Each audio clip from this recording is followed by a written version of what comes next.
Good day everyone, this is Charmark TV for another video. And today, pag-uusapan naman natin about slope of a line. So without further ado, let's get started.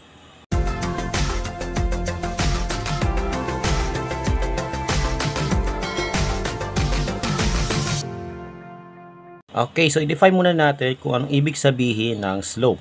The slope of a line is the measurement of steepness of the line. It is the ratio of vertical change to the horizontal change. So ang slope kasi is nakikita natin sa mga sa mga roads, 'di ba, kung saan unti-unti tayo umaangat habang tayo'y umaabante. Especially nagte-travel tayo, dumadaan tayo sa mga flyover, 'di ba? Or umaakyat tayo ng bundok. So doon nagkakaroon ng tinatawag na slope. By the way guys, ang slope kasi is the measurement of steepness of the line, and it is the ratio of vertical change to the horizontal change. Yung vertical change po ay yung tinatawag na rise, at yung horizontal change naman is yung tinatawag na run. So yung rise po o yung vertical change is ito po, 'di ba? Ito po yung rise, tapos yung horizontal change is yung run. Ito naman yung horizontal change. Okay? And kapag kinuha mo yung ratio nun, we have rise over run. So yung slope of the line, ang slope of the line is denoted by the letter M. Okay? So ibig sabihin, kapag M siya, ibig sabihin ayan yung slope of the line. And yung slope of the line is rise over run. So kung ilan yung rise at kung ilan yung sa run. Okay? So ito po yung formula for getting the slope of the line. Okay? So para mas maintindihan natin is magbibigay tayo ng examples. Okay, so sa video na ito ay hanapin natin yung slope ng bawat line kung saan ang given ay graph. So makikita natin meron tayong line sa bawat coordinate plane. So kukunin natin yung slope po. So para ma-apply natin yung rise over run, so tingnan muna natin yung 2 points po. So pwede tayong makagawa ng right triangle kagaya nito. So ayan, ganito po yung right triangle po. Para mahanap natin yung rise at saka yung run nito.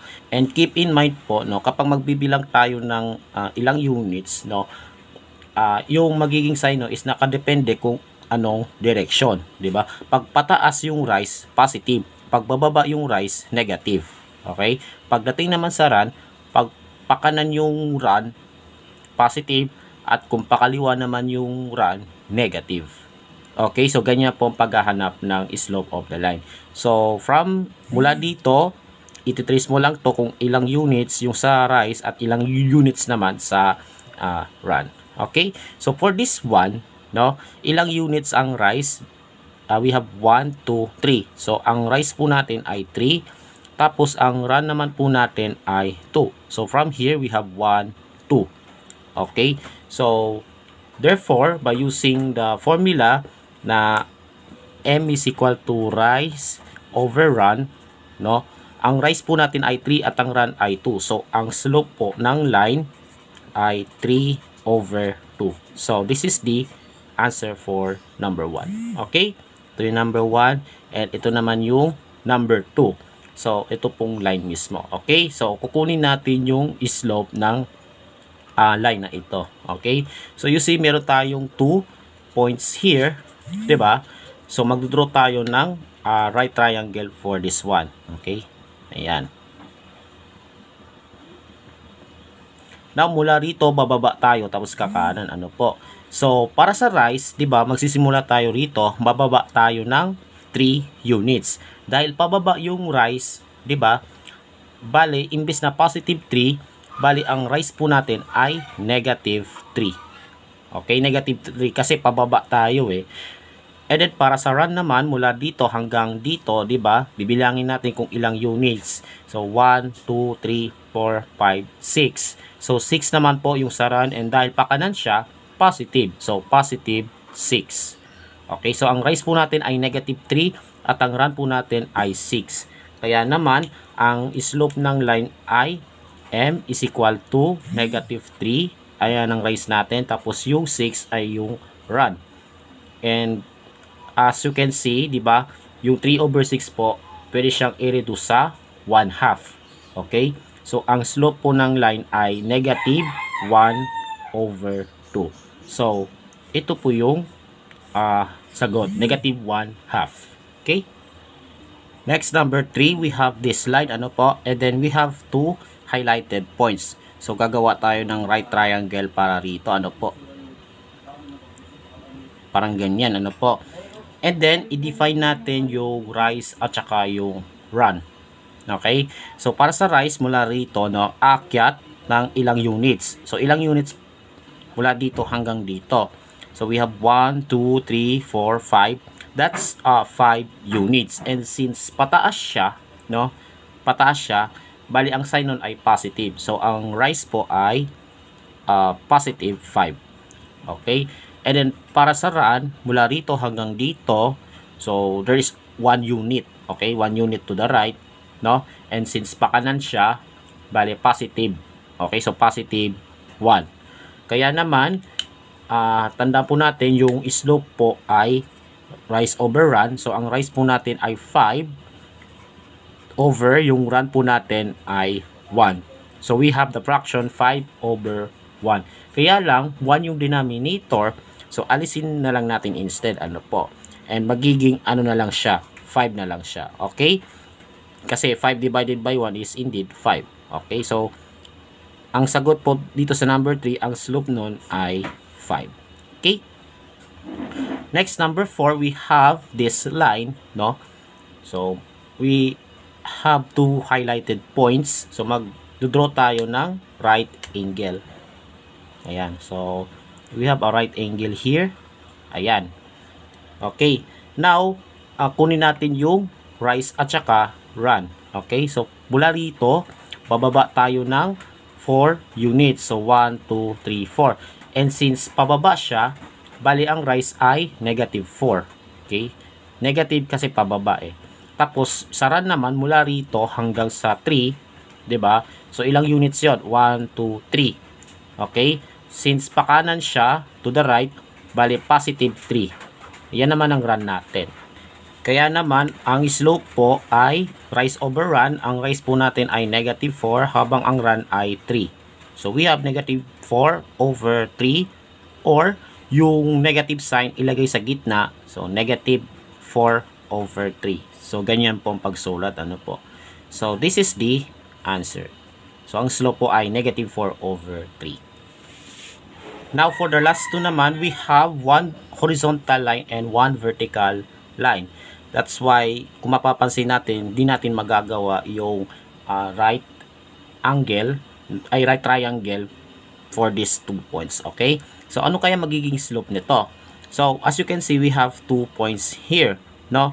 So, ang rise po natin, hindi talaga nagra-rise at all, actually. Okay? Hindi talaga nagra-rise at all. Kaya naman, ang rise po ay 0. Habang ang run naman, mula rito hanggang dito, which is, diba, horizontal change, diba? So, magbibilang tayo mula rito hanggang dito. So, we have 1, 2, 3, 4, 5, 6. Dahil pakanan siya, positive, no? 6. Okay, so ano kaya magiging slope nun? Ang magiging slope nun, M is equal to rise over run. Ang rise po ay 0, habang ang run naman ay 6. And kapag ang numerator ay 0, automatic, ang value nun ay 0. Because 0 divided by 6 is equal to 0. So, ibig sabihin nun, ang slope ng line na ito ay 0. Okay? And then for this one, ano po, vertical line, kukunin naman natin yung slope ng line na ito. Okay? So, we have a rise here. So, mula rito papunta rito, 'di ba? So, ang rise po natin ay ilang units? 1, 2, 3. 3. Pero this time, hindi naman nag-run at all. Wala siyang matatakbuhan to the left or to the right. 'Di ba? So, ang run po ay 0. Okay? So, remember po, ang slope po ay rise over run. So, ang rise po natin ay 3. And then, yung run naman po natin ay 0. And as you can see, we have a fraction 3/0. Pero bawal sa fraction ang may 0 sa denominator. Kaya naman, kapag 0 yung denominator, regardless sa numerator, no, ito ay undefined. Okay? Undefined po yung slope. Okay? So, the answer is undefined. Okay? So, ngayon naman is, i-discuss naman natin yung trend of the line. So, ibig sabihin po, ayan po yung relationship between the behavior of the line sa kanilang slope. Okay? Kasi may mga line na pataas, may mga line na pababa, may mga line na horizontal at saka vertical. So, ano ba magiging slope ng bawat isa sa kanila? So, to start with this one, okay? So, rises to the right. So, ano bang magiging slope? So, kung i-draw natin yung yung right triangle kagaya nito, 'di ba? Tapos pupunta tayo from one point here to here, 'di ba? Bale, paakyat yung rise, so positive yung rise natin, tapos yung run pa kanan, so positive din. Bale, ang slope po nun is rise over run, so positive over positive, and positive divided by positive is positive. So, kapag ang slope ay positive, ibig sabihin, yung line ay pataas or rises to the right. Okay? Ayan. Ngayon naman, no, may mga line na pababa kagaya nito. So, anong bang magiging slope nito? So, consider natin yung right triangle dito. Okay? And then, from this point to this point, 'di ba? So, bale, bababa ka, no? And since pababa, ang rise po ay negative. Tapos, ang run naman po ay pakanan, so positive. Bali, ang slope po is negative over positive, rise over run po yun, no? Negative over positive, and negative divided by positive is negative. Okay, so ibig sabihin, kapag ang slope ay negative, no? Yung line na yun ay pababa or falls to the right. Okay, pababa siya. Ngayon naman, sa horizontal line, 'di ba? So, kung pipili tayo ng 2 points here, there is no rising at all. So, ang rise po natin ay 0, habang yung run naman po is some positive number, let's say. Okay? Positive or negative number. Positive from left to right, negative from right to left. Okay? Ayan po. So, gagamitin natin yung formula, rise over run. Ang rise po natin ay 0 over positive, and since 0 yung numerator, 'di ba? Bale 0 po ang value ng fraction kasi 0 yung numerator. Okay? So ibig sabihin nun, ang slope ng horizontal ay 0. Okay? Ngayon sa vertical line naman, kung pipili tayo ng 2 points dito, but this time there is no run at all. Okay? So wala kang matatakbuhan to the left or to the right, pero meron tayong rise, ano po? Pataas or pababa, 'di ba? Positive or negative. So let's say positive, no? Pataas. Okay? Kung pababa yan, negative. Okay? Positive, and yung run po natin, there is no running at all, 'di ba? So wala tayong matatakbuhan, bali 0 po. Okay? So bali M is equal to rise over run, bali positive over 0. And kagaya ng sinabi ko, bawal sa fraction ang may 0 na denominator. So ibig sabihin nun, ang slope po nun ay undefined. Okay? So in summary, when the line rises to the right, the slope is positive.